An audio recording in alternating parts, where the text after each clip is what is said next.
back to what I'm calling what could be developing here as a constitutional crisis. I think that's what we're looking at here.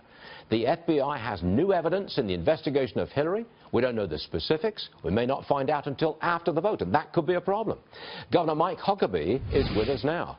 I don't think I'm going too far by saying that this is not going to be resolved. We're not going to find out what the evidence is before the election. And if we go ahead and elect Hillary as the president, we have a significant constitutional crisis thereafter. Am I on the right track? Yes and no. You are if the players don't behave well. But here's the fact. The Constitution provides for all of this to be handled, but it requires people to be on the up and up. It requires everyone in the Justice Department. It requires that Congress play its role as check and balance. We've got a very lame Republican Congress that has not provided the role of check and balance so far. If it starts doing that, and if the Justice Department is depoliticized and no longer is under the control of politics rather than principle, the Constitution will handle it. But, Stuart, we have a constitutional crisis because we have a politicized Justice Department. Right. You have an Attorney General that is spiking the investigation. You have an FBI director who's trying to salvage his career because of the mutiny within his agency by now saying, yeah, we will investigate what we should have done before. So that's the crisis. Donald Trump says this is worse than Watergate. What do you say to that?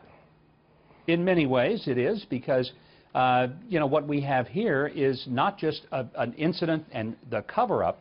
We have a systematic attempt to shake down foreign governments for money that goes into a foundation that enriches a political candidate who then in turn, between she and her husband and daughter, do favors for foreign governments and in essence compromise the integrity of the United States government. This is huge. You have people who are under investigation, who have documents that are under subpoena, who destroy that body of documents, who lie to Congress, who lie to the American people, and while other people, including very decorated generals like General Wainwright and General Petraeus, are either disgraced in their careers or potentially going to prison, and the big house, you got Hillary moving toward the White House. Yes, that's a problem. You know, I'm shaking my head, and I'm just worrying. America has come to this.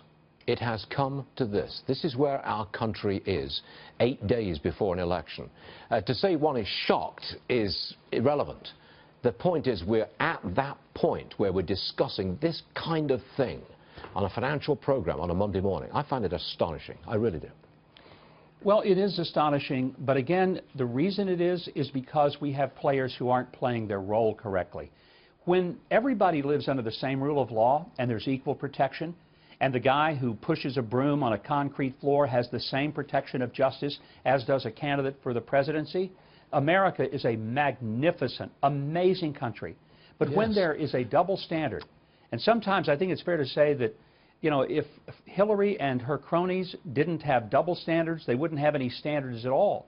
But when they are playing by a different set of rules, not being held accountable, when the people at the top of the heap don't play by the same rules that the people at the middle or the bottom play, we have a real crisis. This election is not so much about Donald Trump and Hillary Clinton.